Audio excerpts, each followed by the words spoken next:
Have you ever wondered what really happens when we take our last breath?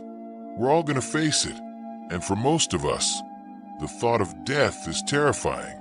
It's this big, scary question mark at the end of our story. We've got all these different ideas, right? You've got the ones who believe in heaven and hell, and then you've got the ones who think it's just lights out, game over. But what if it's neither of those? What if the truth is something far more bizarre, more profound, and more beautiful than we could ever imagine? Today, we're going to dive deep into the mind of one of history's most brilliant thinkers, a man who dared to look beyond the veil of death and find something truly extraordinary there, Carl Jung. Now, you've probably heard his name. He was a Swiss psychiatrist, a contemporary of Freud, but he took a very different path.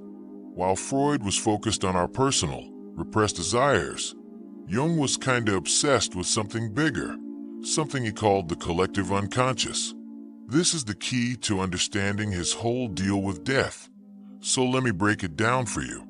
Imagine a vast, cosmic library that every single one of us is connected to from the moment we're born. It's a psychic inheritance, filled with the memories, myths, and symbols of all humanity, past and present. It's where our deepest instincts and archetypes live, the hero, the mother, the shadow, the sage. But before we continue, I'm offering you a free ebook to thank you for supporting the channel. Download it now and begin your journey towards self-discovery, dream interpretation, and shadow work. Hurry, because it's free. The link into the channel page. So let's continue. We don't learn this stuff. We're just born with it. It's what makes certain stories and symbols resonate with us, no matter what culture we come from.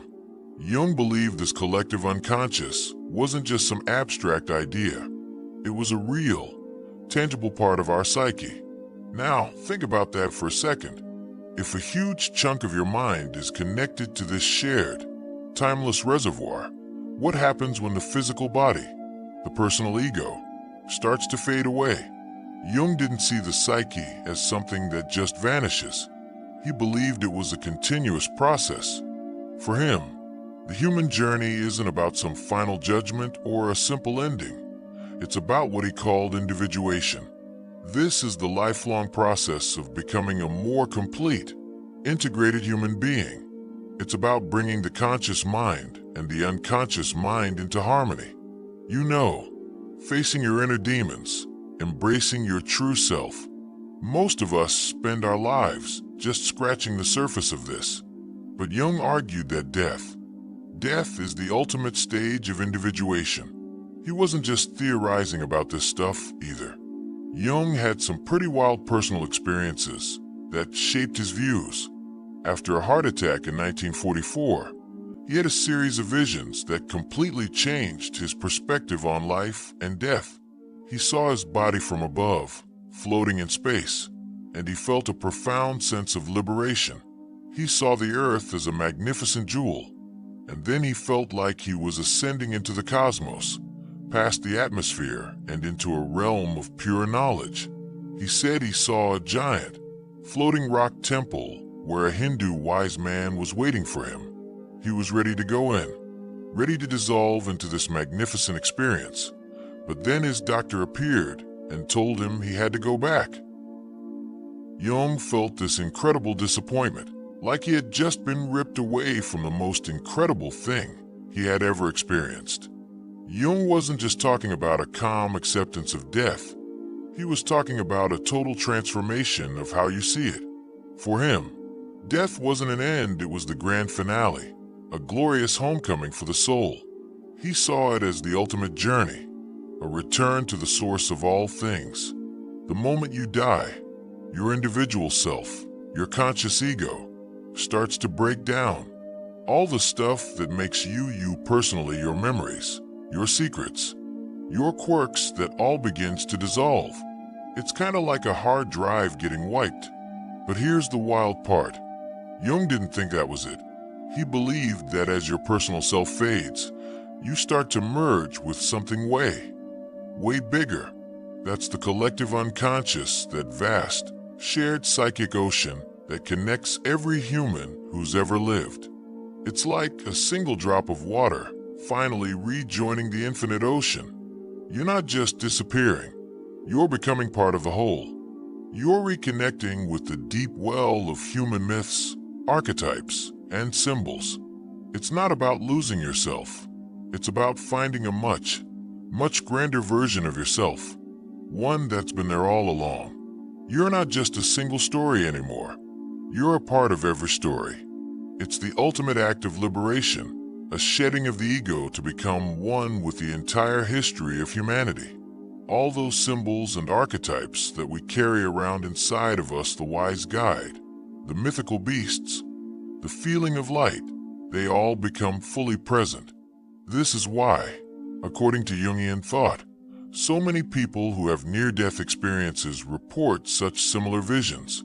The tunnel of light, the feeling of absolute peace, meeting a being of light or a loved one who's passed on. Jung would say these aren't just hallucinations from a dying brain. They are authentic experiences of the psyche in its final journey of integration. Think about it.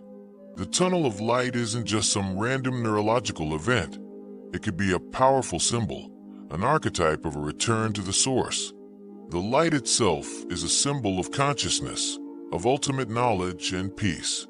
And those figures they see, they could be archetypes: the wise old man, the anima or animus coming to guide the soul back home. The whole thing, in Jung's view, isn't just about an individual's personal trip. It's about the ego shedding its illusions and reuniting with the larger story of humanity, with the vast and timeless psyche that connects us all. It's not a lonely journey into the void. It's a profound homecoming. So, if Jung is right, if death isn't the end of consciousness, then it changes everything about how we should live our lives. The goal isn't to build up a huge ego or amass a bunch of stuff. The real work is about getting to know ourselves, about integrating our conscious minds with our unconscious. It's about finding our unique place in the universe and becoming whole. Because if we don't do that work in life, death could be a terrifying transition. It would be like trying to take a trip to a foreign country without a passport or a map. It's going to be chaotic. But if we do the work, if we face our shadows and embrace our true selves, then when the time comes, we'll be ready.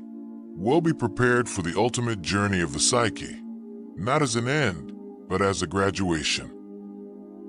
For Jung, death wasn't a punishment or a reward.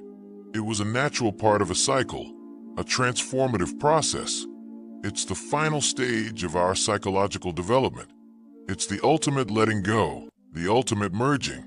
The mystery isn't what happens after you die, but rather, why we're so afraid of a return to a place that we've carried inside of us all along.